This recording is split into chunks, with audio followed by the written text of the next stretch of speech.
नमस्कार साथियों, मैं धर्म सिंह आज आपको एक नए टॉपिक के साथ जो कि हमारे लिए जानना बहुत ही जरूरी है और बहुत ही महत्वपूर्ण रक्तदाब जिसे इंग्लिश में ब्लड प्रेशर कहते हैं, आरएच फैक्टर और रक्त से संबंधित बीमारियों के बारे में आपको बताने जा रहा हूं। परीक्षा की दृष्टि से और ज्ञान की दृष्टि से ये टॉपिक बहुत ही महत्वपूर्ण है। आप इस पूरे वीडियो को देखना और अंत तक आप पाओगे कि आपने बहुत ही महत्वपूर्ण जानकारी जो आपके ज्ञान के लिए, आपकी परीक्षा के लिए बहुत ही महत्वपूर्ण है। आओ शुरुआत करते हैं। इस चित्र में आपको एक व्यक्ति, जब भी हम किसी डॉक्टर के पास जाते हैं तो देखते हैं कि वो ब्लड प्रेशर नापता है। सबसे पहला काम डॉक्टर करता है ब्लड प्रेशर का, तो वो नापता है जिससे ब्लड प्रेशर उसे हम कहते हैं स्फेग्नोमेनोमीटर। उस इंस्ट्रूमेंट का नाम होता है स्फेग्नोमेनोमीटर। और दूसरा इंस्ट्रूमेंट वो काम में लेता है जिससे वो कान में लगाता है स्टेथोस्कोप। इन दो इंस्ट्रूमेंटों की सहायता से वो हमारा ब्लड प्रेशर है वो नापने का काम करता है। एक सामान्य व्यक्ति का ब्लड प्रेशर होता है 80 और 120। जो 80 होता है, नीचे वाला उसको डायस्टोल बोलते हैं, ऊपर वाला जो होता है उसे सिस्टोल बोलते हैं। जब ये ब्लड प्रेशर नाप लेता है उसके बाद डॉक्टर हमारे ट्रीटमेंट करना चालू करता है। रक्तदाब आखिर होता क्या है, जिसे हम ब्लड प्रेशर कहते हैं, शॉर्ट में जिसे बीपी कहते हैं। रक्त के द्वारा धमनियों की भित्तियों पर लगने वाला दाब रक्त दाब कहलाता है। देखिए, इस डायग्राम में आपको दिखाया है कि ये हमारी क्या है, धमनी है। इसके अंदर क्या जा रहा है, ये एरो के माध्यम से आपको दिखाया है, ब्लड जा रहा है। इस ब्लड के द्वारा इसकी धमनियों पर जो दाब लगता है उसे हम ब्लड प्रेशर या रक्त दाब कहते हैं।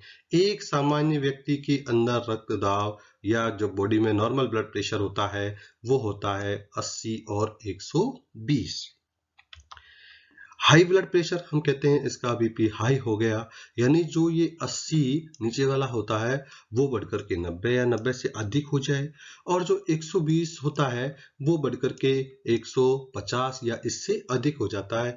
यानी इन धमनियों की दीवारों पर रक्त के द्वारा लगने वाला दाब जब अधिक हो जाता है उसे हम कहते हैं हाई ब्लड प्रेशर, और साइंटिफिक शब्द में उसे कहते हैं hyper tension. Low blood pressure, जब इनकी धमनियों पर रक्त के द्वारा लगने वाला दाब कम हो जाता है, यानी जो 80 लगना चाहिए वो 60 रह जाए या इससे कम हो जाए, जो 120 लगना चाहिए वो 90 हो जाए या इससे भी कम हो जाए, यानी इस ब्लड के द्वारा इसकी धमनियों पर जो दाब लगना चाहिए उतना दाब नहीं लग करके कम दाब रह जाता है, उसे हम कहते हैं लो ब्लड प्रेशर, और इसको वैज्ञानिक भाषा में कहते हैं हाइपोटेंशन। तो ये प्रश्न पूछा जाता है, हाइपोटेंशन क्या होता है, हाइपरटेंशन क्या होता है। आर एच फैक्टर, इसकी खोज लैंडस्टीनर और बीनर ने 1940 में, जो कि एक प्रकार का एंटीजन है, इसे आर एच फैक्टर कहा गया है। आर एच तत्व है, यानी आर एच जो फैक्टर है, इसकी खोज रीसस बंदर में देखी गई, इसीलिए इसका नाम पड़ा आर एच फैक्टर। जिस व्यक्ति में आर एच फैक्टर यानी आर एच पाया जाता है उसे हम कहते हैं आर एच पॉजिटिव, यानी जिसके अंदर आर एच फैक्टर है वो हुआ आर एच पॉजिटिव, और जिस व्यक्ति में ये आर एच नहीं है वो हुआ आर एच नेगेटिव। तो आर एच पॉजिटिव वाला आर एच पॉजिटिव को, आर एच नेगेटिव वाला आर एच नेगेटिव को ब्लड ग्रुप या ब्लड दे सकता है। अब ये पॉजिटिव नेगेटिव होता क्या है, आपने देखा होगा जब ब्लड ग्रुप की जांच कराई जाती है तो उसमें लिखा, डॉक्टर बताता है हमें आपका ब्लड ग्रुप ए पॉजिटिव है या ए नेगेटिव है। ए पॉजिटिव है इसका मतलब उसके अंदर आर एच फैक्टर है, ए नेगेटिव है इसका मतलब उसके अंदर आर एच फैक्टर नहीं है। भारत में लगभग 93% व्यक्तियों का ब्लड ग्रुप के अंदर, ब्लड के अंदर आर एच पॉजिटिव या आर एच फैक्टर पाया जाता है। सिर्फ 7% व्यक्ति होते हैं जिनमें आर एच फैक्टर नहीं पाया जाता है। एंटीजन के विरुद्ध प्लाज्मा में कोई एंटीबॉडी या एग्लूटिन नहीं पाई जाती। किसी भी दुर्घटना, ये प्रश्न बहुत बार परीक्षा में पूछा गया, बहुत इंपॉर्टेंट पॉइंट है कि कभी दुर्घटना हो गई और उस व्यक्ति को सीधा हॉस्पिटल लाया, उसको ब्लड की जरूरत है, अब उसको कौन सा ब्लड ग्रुप दिया जाए, क्योंकि अभी तक तो उसके ब्लड ग्रुप के बारे में पता ही नहीं है, तो उसको ब्लड ग्रुप ओ नेगेटिव यानी ओ आर H नेगेटिव वर्ग दिया जा सकता है, ब्लड चढ़ाया जा सकता है। O नेगेटिव ब्लड ग्रुप उसको बिना किसी जांच के चढ़ाया जा सकता है। रुधिर का रंगहीन द्रव होता है, कलरलेस, उसको हम लसिका कहते हैं, जो रुधिर के समान होता है। अब देखिए बहुत ही इंपॉर्टेंट पॉइंट है एरिथ्रोब्लास्टोसिस फिटिलिस कि ये होता क्या है।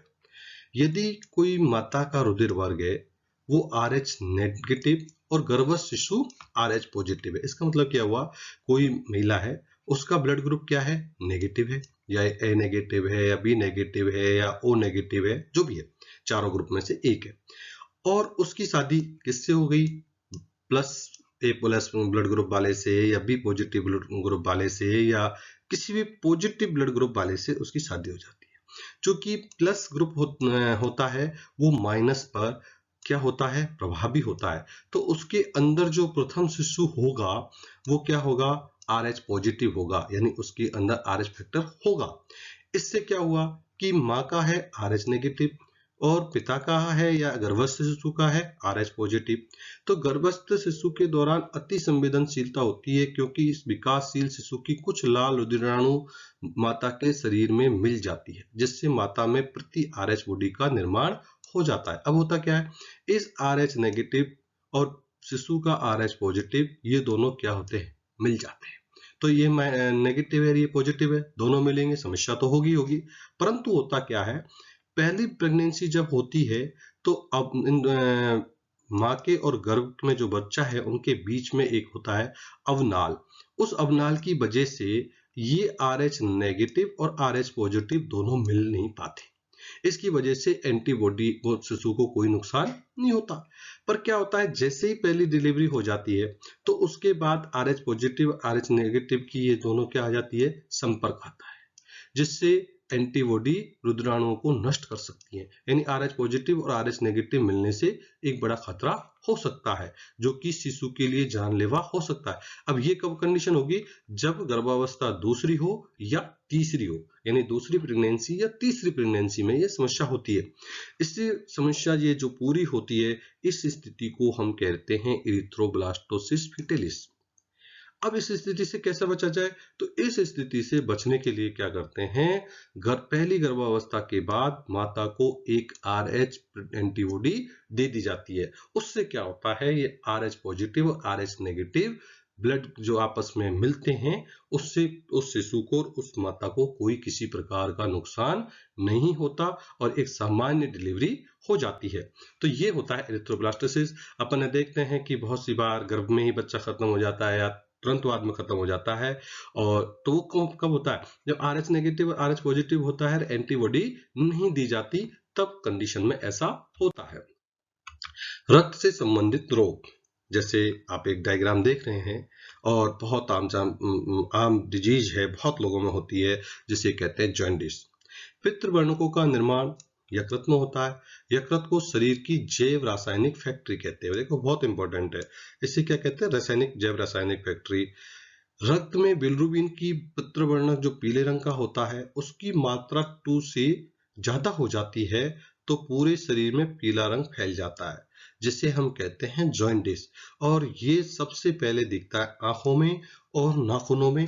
आंखें पीली दिखने लग जाती है, नाखून पीले दिखने लग जाते हैं, और चेहरे का रंग भी हल्का हल्का पीला होने लग जाता है। इस बीमारी को कहते हैं जॉन्डिस।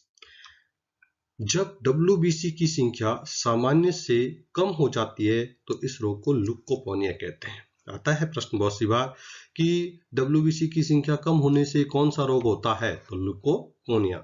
जब WBC की संख्या सामान्य से बहुत ज्यादा हो जाती है तो उसे कहते हैं ल्यूकेमिया। देखिए कंफ्यूज नहीं होना, बहुत कम होती है, कम हो जाती है ल्यूकोपेनिया, और ज्यादा हो जाती है ल्यूकेमिया। ल्यूकेमिया को ब्लड कैंसर के नाम से भी जाना जाता है। जब शरीर पर एंटीजन का आक्रमण होता है तो शरीर उन्हें नष्ट करने के लिए एंटीबॉडी का निर्माण करता है। जब शरीर पर वायरस का आक्रमण होता है, देखिए जब शरीर पर बैक्टीरिया का आक्रमण होता है तो क्या बनी, एंटीबॉडी। पर जब शरीर पर वायरस का आक्रमण होता है तो उन्हें नष्ट करने के लिए एक विशेष पदार्थ बनाता है शरीर, उसे कहते हैं इंटरफेरॉन्स। यानी बैक्टीरिया को मारने के लिए एंटीजन जब होता है तो उस पर एंटीबॉडी आक्रमण करती है, पर जब वायरस का होता है तो इंटरफेरेंस करते हैं। तो दोस्तों ये हमने आपको blood pressure, RH factor, erythroblastosis और रक्त से संबंधित होने वाली कुछ महत्वपूर्ण बीमारियों के बारे में आपको बताया। उम्मीद करता हूं आपको ये वीडियो बहुत पसंद आया होगा, आपके लिए बहुत लाभदायक साबित होने वाला है ये वीडियो, और आपने अमूल्य समय निकाल करके इस वीडियो को देखा, इसके लिए आप सभी का बहुत बहुत हार्दिक आभार और धन्यवाद। अगर आपको हमारा वीडियो पसंद आया हो तो इसे लाइक करें और अपने दोस्तों के साथ शेयर करना ना भूलें, और अगर आपने अब तक इसको सब्सक्राइब नहीं किया है तो प्लीज सब्सक्राइब करें, जिससे कि हमारा नेक्स्ट वीडियो आपको सबसे पहले मिले। एक बात याद रखिएगा, संसार हर उस व्यक्ति को जगह देने के लिए एक तरफ हट जाता है जो जानता है कि वह कहाँ जा रहा है। इसका मतलब ये हुआ कि हमें हमारा उद्देश्य, हमारा लक्ष्य निश्चित होना चाहिए कि हमें क्या करना है। अगर आपका लक्ष्य, आपका उद्देश्य निश्चित है कि मुझे ये प्राप्त करना है, तो आप एक दिन जरूर प्राप्त कर लेंगे। सब लोगों के पास समय की कमी होती है। इस समय की कमी को पूरा करने के लिए सबसे अच्छा निर्णय है कि सबसे महत्वपूर्ण काम है उनको सबसे पहले करें, जो कम महत्वपूर्ण काम उन्हें बाद में करें, और जो महत्वपूर्ण काम नहीं है उन्हें हम टाल करके भी अपना समय बचा सकते हैं। धन्यवाद दोस्तों। जय हिंद, जय भारत। स्वस्थ रहिए, स्वच्छ रहिए, अपना भी ख्याल रखिए और अपनों का भी ख्याल रखिए।